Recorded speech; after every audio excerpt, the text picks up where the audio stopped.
I caught the train. I met a real dame. She was a hipster. And the god dame, she was pretty. From New York City. And we chugged on down that old fat lane with a heave and a hoe. And I just couldn't let her go. Well, get along. Sweet little woman, get along. Better be on your way, get along. Sweet little woman, get along. Better be on your way with a heave and a hoe. And I just couldn't let her go. Tiny Bradshaw's Train Kept a Rolling. I'm Colin James. We are back on the couch, and we are today going to talk about my third full-length record, Little Big Band 1. And I should start by saying a lot of the material off this record came from around the time I was 16 to 18, living in Winnipeg. A guy named Gordy Kidder invited me over one day and said, "Listen, I know you know most of the stuff, like a fair amount of the, the Freddie Kings and the Albert Kings and the Buddy Guy and Judy Wells, but you don't know. I think there's some people you don't know about." So he had a bunch of vinyl, and he played Johnny Guitar Watson for me. I remember that particularly, being pretty amazed at that. I think at the time we listened to a lot of Louis Jordan as well, but the guy, Roy Brown, Johnny Ace, all kinds of stuff that day, but the guy that really freaked me out was Roscoe Gordon.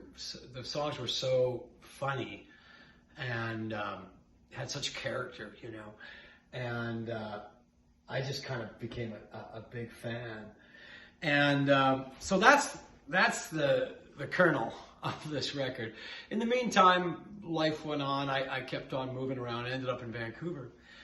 I had done two kind of rock records, my first two records, and we were trying to figure out what to do. In 1993, so much stuff changed on the radio, and it was really a time when a lot of bands like, I suppose Robert Cray, Los Lobos, Stevie Ray Vaughan, myself, Fabulous Thunderbirds, a lot of, radio changed kind of overnight, and it was hard to figure out where your place was going to be. So I think we tried, kept on working on a record, but we kind of felt the vibe that maybe something different would be the best way to do something that would stand on its own, So we decided to do this Little Big Band record, and a lot of the songs I knew, so I'd been playing them with the band alongside the other stuff in the earliest of days. It wasn't like it just happened out of the blue.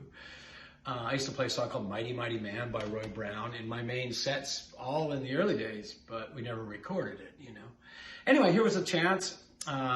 We were going to be recording with Chris Kimsey, who did Tattoo You. Chris Kimsey out of London, England. He did Tattoo You and Steel Wheels for the Stones and Frampton Comes Alive and all kinds of records. So we had decided on him for the next record, and we thought, hey, why don't we, would anyone be interested if we went in and did, 10 to 12 songs live off the floor for a smaller budget and see how it goes. So we put it all in motion. We did it for a shoestring budget, which at the time, now we have shoestring budgets. But back then it was, I suppose, considerable considering, what we were doing. And everyone flew in from Rhode Island and from Texas, and we had Chuck Lavelle on keys from Georgia, and we had Roomful of Blues out of Rhode Island, and we all met one morning, and that was it. We had 2 weeks to finish a record. I think we had most of it done in the first week, and we did 4 to 5 songs a day. It was all live, and it was done at Little Mountain. Bob Rock was next door with Metallica, so we were in the big room. He was already mixing in the smaller room, and we just had the best time. I went from not knowing who these people were to realizing they were like a group that knew every twist and turn of most of the material from this era. So it was, and had played it. So there was no charts. There was no writing horn charts for them. It was like, what song is it? 3 hours past midnight. Oh yeah, we used to play that one. 2, 3, go. And that was it.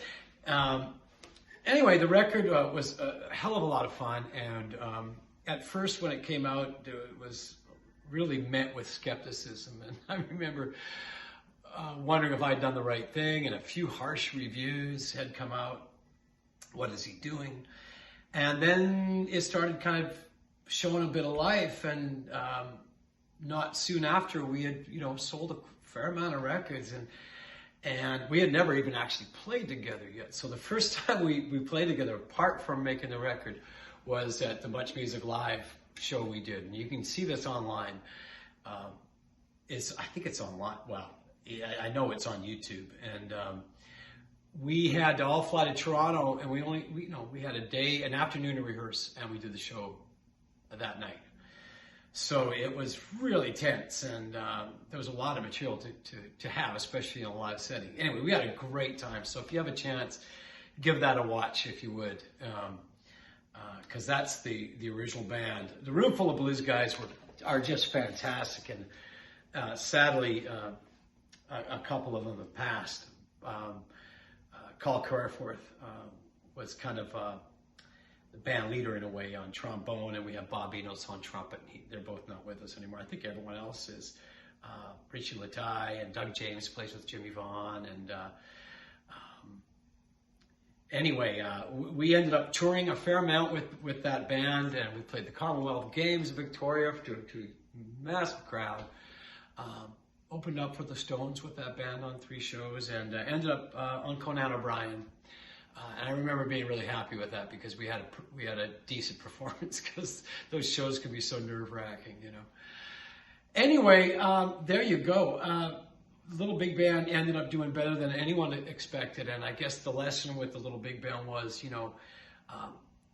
take a chance once in a while, because later on it became one of my favorite records, and sometimes you have to change things up, and it was kind of the start of me changing things up for the rest of what I've done. Anyway, 1993's Little Big Band with the Room Full of Blues and guests, and thanks for joining us. We'll catch you next time on the couch.